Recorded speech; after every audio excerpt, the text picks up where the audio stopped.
बच्चों, आज हम पढ़ेंगे भारतीय विदेश नीति की विशेषताएं और उसके पीछे क्या निहित कारण थे। इससे पहले मैंने पिछले व्याख्यान में बताया आपको कि भारतीय विदेश नीति जो गुटनिरपेक्षता की नीति है या जिसे हम असंलग्नता की नीति भी कह सकते हैं कि किन परिस्थितियों में ये नीति अपनाई गई और क्या कारण थे जिसके कारण हमने इस नीति को अपनाया। तो आज हम इसके कारणों पर विस्तार से पढ़ेंगे कि ऐसे क्या कारण थे कि पंडित जवाहरलाल नेहरू जो स्वतंत्र भारत के प्रथम प्रधानमंत्री थे, उन्होंने भारत की जो विदेश नीति है उसको गुटनिरपेक्षता की नीति में अपनाया।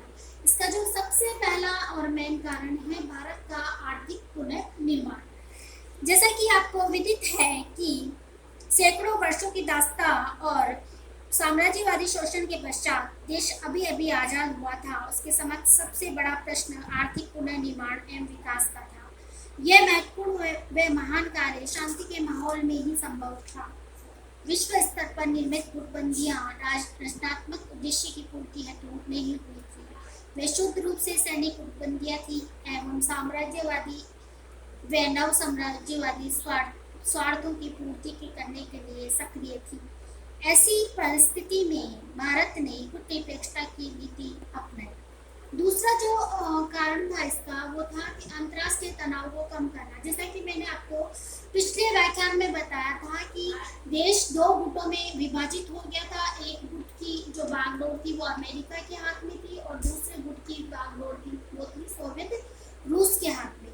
ये दोनों ही जो देश थे वो ये चाह रहे थे कि इनके अधीन उपनिवेश का भी जितने भी देश है वो इसके अधीन आए और इनके बीच में शस्त्रों की होड़ मची हुई थी। ऐसी परिस्थितियों में तनाव का माहौल था। जैसे कि मैंने पहले बताया कि ऐसा लग रहा था कि विश्व में तृतीय विश्व छिड़ जाएगा। सैनिक गुटबंदियां उभरने लगी थी। द्वितीय विश्व की समाप्ति के पश्चात इस गुटबंदी ने स्पष्ट रूप धारण कर लिया।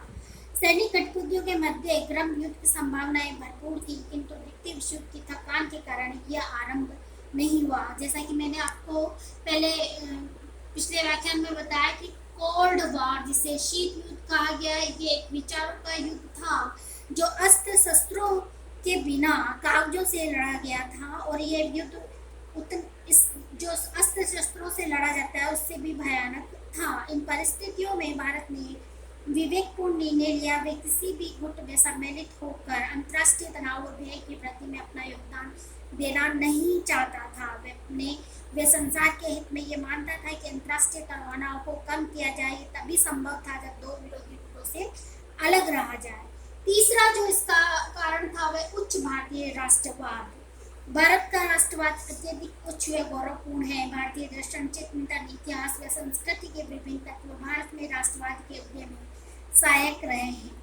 इनके अनुरूप ही स्वतंत्रता आंदोलन के नैतिक मूल्य विकसित हुए जो संपूर्ण मानवता की स्वतंत्रता के पक्षधर थे। अतः स्वतंत्रता के पश्चात स्वतंत्र रहने की उत्कृष्ट अभिलाषा राष्ट्रीय जीवन का सोच बन गई।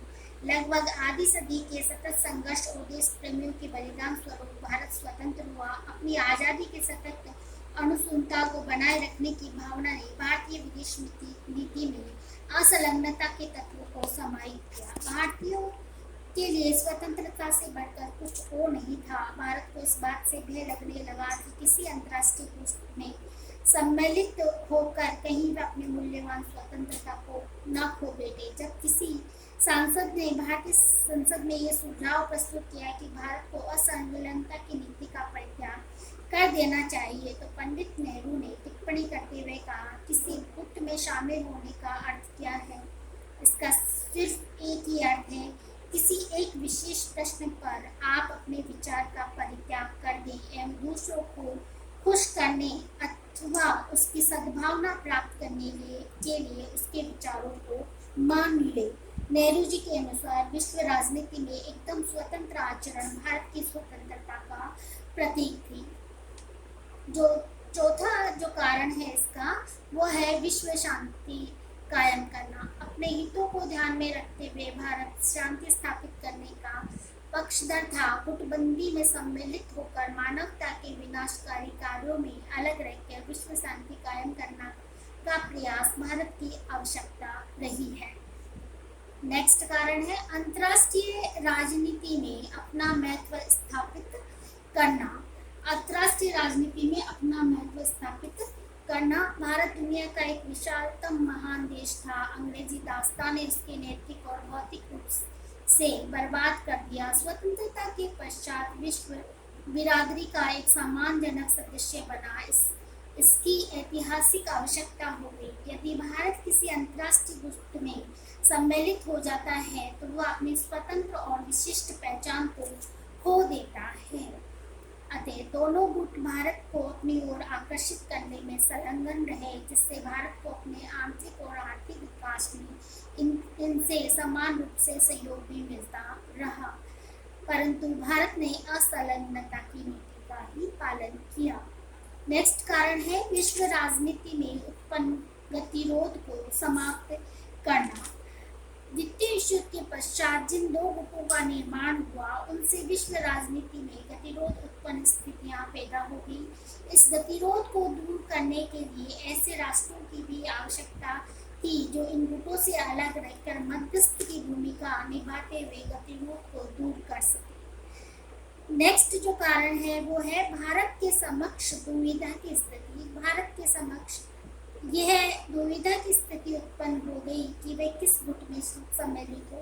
उसे अपने विकास हेतु दोनों गुटों के देशों से सहयोग लेने की आवश्यकता थी। यदि वह एक गुट में शामिल होता है तो दूसरा गुट नाराज होता है और दूसरे गुट को विभाजन उससे बनना पड़ता है। अतः अंतर्राष्ट्रीय विवादों से अलग रहकर भारत अपने भविष्य का निर्माण कर सकता था। जो नेक्स्ट कारण है इसका वो है असंलग्नता ही उचित थी। भारतीय विदेश नीति या असंलग्नता की नीति या गुट निरपेक्षता की नीति एक ही बात है। अंतर्राष्ट्रीय परिस्थितियों के अनुसार ये नीति भारत के लिए उपयुक्त थी और उस समय भारत के समक्ष वैचारिक दुविधा भी थी कि भारत को इंग्लैंड की दास्ता से मुक्ति मिली थी। अतः स्वाभाविक तौर पर भारत और इंग्लैंड के मध्य वैचारिक संघर्ष और अंतर्विरोध व्याप्त था। इंग्लैंड जिस गुट का सदस्य था उसमें सम्मिलित होकर भारत अपनी आज़ादी खोना नहीं चाहता था। वैसे भी इस गुट में देशवादी, पूंजीवादी, नव साम्राज्यवादी और जन विरोधी देशों का जमवाड़ा था। भारतीय स्वतंत्रता के मूल्य इनसे मेल नहीं खाते थे, किंतु इस तथ्य से भी इनकार नहीं किया जा सकता था कि इस गुट के देश आर्थिक, औद्योगिक और तकनीकी दृष्टि से अत्यधिक समृद्ध थे।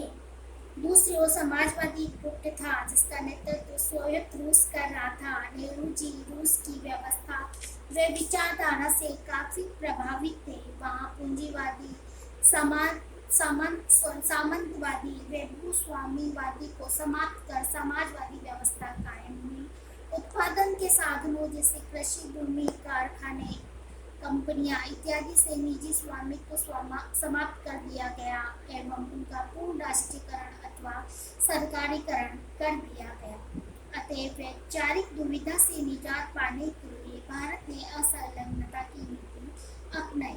असंलग्नता की नीति का यहाँ पर हम मूल्यांकन करें या निष्कर्ष जो है कि इस नीति को कहाँ तक उपयुक्त थी, तो असंलग्नता की नीति को व्यावहारिकता का जामा पहनाना एक कठिन चुनौती भरा कार्य था। भारत कहीं अलग थलने न पड़ जाए इसकी संभावनाएं भरपूर थी।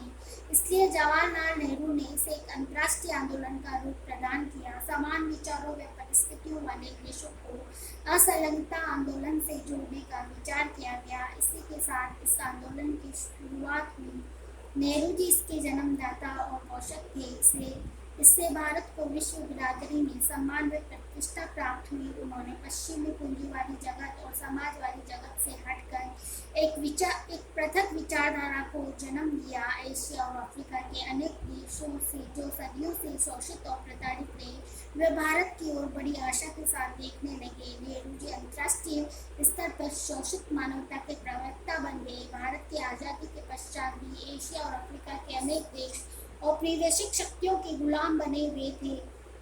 वे पराधीनता और उपनिवेशवाद के उत्पीड़न को जारी संघर्ष में भारत का नैतिक और भौतिक समर्थन के आकांक्षी थे।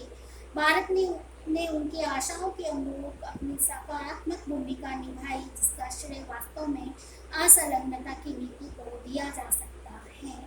असंलग्नता आंदोलन के प्रमुख नेताओं में जवाहरलाल नेहरू के अतिरिक्त मिस्र के राष्ट्रपति नासिर व यूगोस्लाविया के राष्ट्रपति मार्शल टिटो थे। इससे ये आंदोलन कोई क्षेत्र विशेष तक सीमित न रहकर विश्वव्यापी बन गया। नेहरू जी की मृत्यु तक असंलग्नता की नीति सफलतापूर्वक जारी रही। 27 मई 1964 को नेहरू जी की मृत्यु के पश्चात ये आशंका व्यक्त की जाने लगी कि भारत इस नीति का अवलंबन कर पाएगा अथवा नहीं। उनके पश्चात प्रधानमंत्री लाल बहादुर शास्त्री ने स्पष्ट रूप से घोषणा की कि असंलग्नता की नीति भारत के हित में सर्वोत्तम है और उसी के आधार पर विदेश नीति का संचालन होता रहेगा।